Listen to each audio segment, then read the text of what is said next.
Hey friends, you're watching BrainStormAcres. I'm Henry, and I'm finally home after 7 hours on the road. It's a long story, but the short of it is that I got the parts necessary to do the next step in fixing this pellet stove heater. Now I get to lay down on the ground. Actually, I'm going to lay on Irene's yoga mat. She's kindly allowed me to borrow it today. I have to make sure it's clean when I'm done.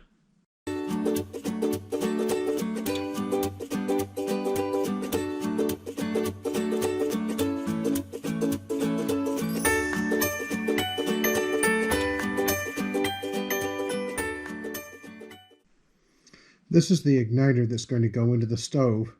I'm not going to put this in first because I have to take a lot more things apart in order to install it. First, I disconnect the AC power from the stove. The test for the brushes. The test is to push the fan button. That works just fine. Now I've pushed the clean button. And I turn it off.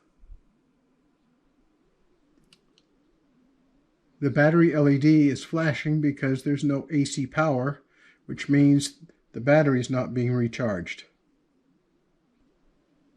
The LED on the control board is flashing, which means that it's supposedly working correctly.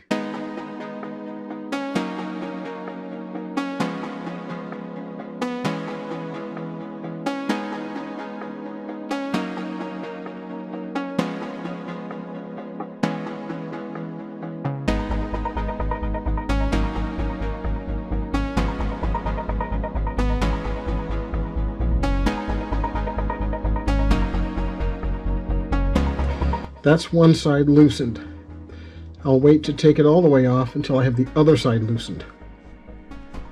Hey friends, it's Henry again.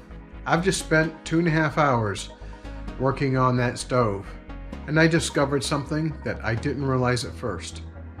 The stove wasn't working when 12 volts wasn't connected to it. Now the 12 volts was connected, but if I disconnect 12 volts, which is supposed to be optional battery backup, the stove does not even turn on. So now it's back to the troubleshooting chart and figure out what's going on. There'll be more of an update later.